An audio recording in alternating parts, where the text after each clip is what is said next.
북한이 오늘 동해상 북방 한계선 NLL 이남의 우리 영해 근처로 약 10발의 탄도미사일을 발사했습니다.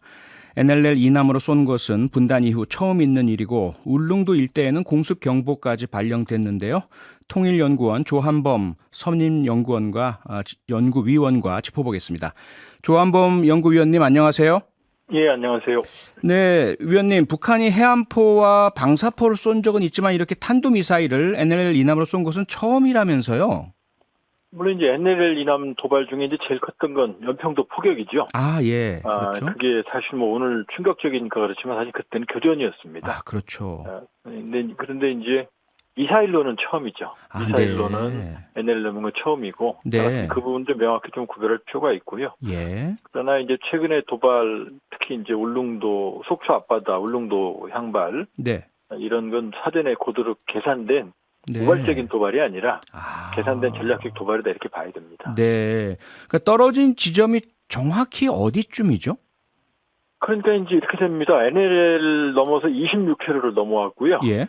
그러니까 속초에서는 직선거리로 이제 이 북쪽으로 57km. 네. 이제 울릉도에서는 167인데, 근데 이제 공수경보가 속초에 울린 게 아니라 울릉도에 울렸거든요. 네. 그건 왜 그러냐면 그 미사일이 향하는 방향이 울릉도였기 때문입니다. 아, 방향이요. 그렇죠. 가깝기는 속초지만. 네. 왜냐하면 이제 우리 MCRC 중앙방공통제소에서 북쪽에서 비행체가 뜨면 네. 고도, 속도, 방향을 다 파악하거든요. 그렇죠. 그러니까 떨어지는 지점은 뭐 떨어져야 알지만 이게 비행하는 상황에서 이제 바로 공습경보를 발령을 한 거죠. 네. 그런데 북한이 그동안 사실 그 일본 열도를 넘어가기도 하고요. 또 저쪽 그 동쪽으로 향하기도 하긴 했지만 이렇게 최근에 남한 쪽으로 쏜 적은 없었던 것 같은데요. 왜 이렇게 직접 우리를 향해서 미사일을 겨냥했다고 보십니까? 이제 최근에 수없이 발사를 했지만 NLL 넘는 낙탄과 월경탄은 없었습니다. 네. 그런데 이제 지금 비질런트 스톰 훈련이 대규모 공습 훈련이 시작이 되고 있고, 이번 도발 전날에 북한 외무성이 담화를 해서 네. 비질런트 스톰 훈련에 대해서 보다 강화된 조치를 취하겠다. 그다음 이제 새벽에 북한 군사 제2인자 박정천 이변자 부위원장이죠. 장성환 군사에 나와서 끔찍한 대가를 치르게 하겠다 이런 표현을 했어요. 예. 그러니까 지금 북한의 도발 무력 시위가 무작위적인 것처럼 보이지만 그건 아니고요. 네. 한미 군사연습, 한미 동향에 매번 대응을 해왔습니다. 그렇기 때문에 네. 이번 비질런트 스톰도 역시 북한이 대응할 거라고 예측은 됐었고요. 네. 다만 이제 어떻게 하느냐, 정도가 뭐냐였는데 예. 상당히 고강도의 도발을 했다 이렇게 봐야겠죠. 그런데요, 위원님, 사실 그 미국에서는요, 한미 연합훈련 뭐 어제 오늘 일도 아니고 이건 다 방어훈련인데 갑자기 북한이 이렇게 나오는 거 이해 못하겠다 이렇게 하지 않습니까? 지금 양측 간의 커뮤니케이션이 안 되고 있어요. 왜냐하면 예. 지금 원래 군사훈련을 해야 되는데 지난 4년 동안 2018년 평화 프로세스 이후에는 안 했거든요. 네. 한 번 더 평화 프로세스 지원을 위해서. 그러다가 이제 이번 가을부터 9월 말부터 시작을 정기 훈련으로 전환했거든요. 네. 근데 북한은 지난 4년 5년 동안 안 했던 게 익숙해져 있는 거고, 그걸 제기하니까 공격으로 북한에 대한 압박으로 이제 해석을 하는 거고, 네. 우리는 사실은 뭐 훈련 안 하는 군대는 의미가 없거든요. 그렇죠. 정상화하는 거고. 그렇죠. 이 상황에서 북한은 위협을 인식하고 우리는 정상화하는 거고, 네. 여기서 지금 맞대응을 하니까 상호 지금 상당히 의사소통이 안 되고 있어요. 특히 이제 북한 쪽에서 네. 오판을 하고 있다 이렇게 봐야 됩니다.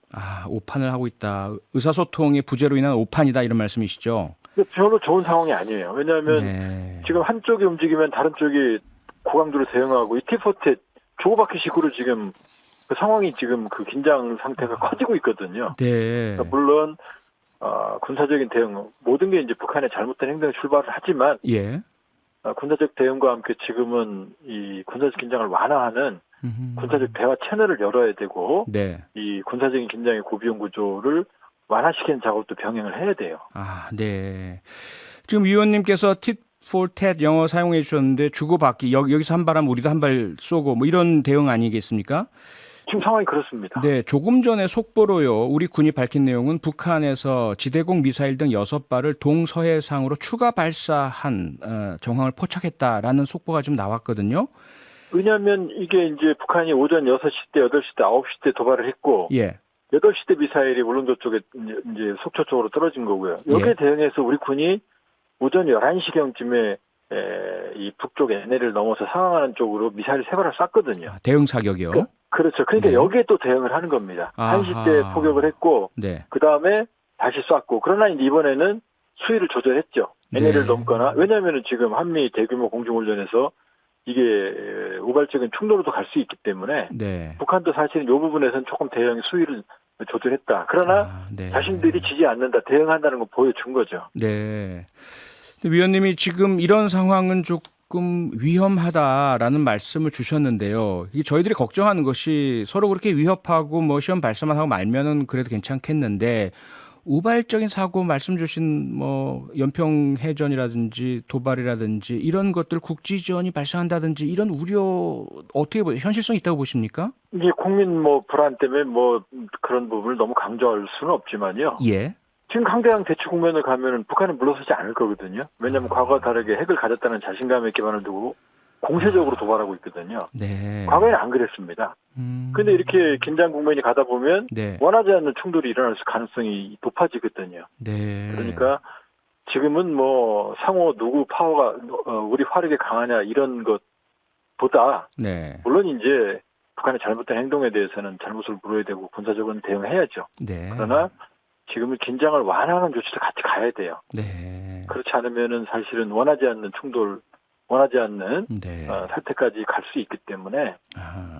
군사적 대응과 함께 대안은 반드시 필요합니다. 네. 가장 큰 우려 중에 하나는 또 7차 핵실험 아니겠습니까? 지금 실험할 것이다라고 보십니까?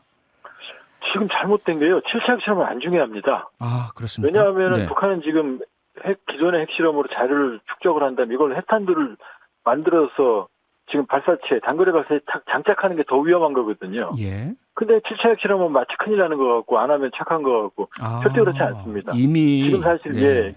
그러니까 7차 핵실험보다 무력 충돌이나 이 핵 능력을 키우는 게 더 중요한 거고 만일에 한다 그러면 네. 지금 다들 예상하는 시기에 안 하죠. 아하. 우리가 의도치 않았던 시기에 할 거고 네. 결국 정치적 판단에 따라서 하지 기술적으로는 7차 핵실험은 제가 보기 큰 의미가 없습니다. 알겠습니다. 긴장 완화가 필요하다라는 말씀 가슴에 좀 이렇게 와닿네요. 오늘 말씀 여기까지 듣겠습니다. 고맙습니다. 예, 고맙습니다. 네, 지금까지 통일연구원 조한범 선임연구위원이었습니다. 음식물 처리. 평일 저녁 6시 5분에 여러분을 찾아갑니다. MBC 라디오 표창원의 뉴스 하이킥.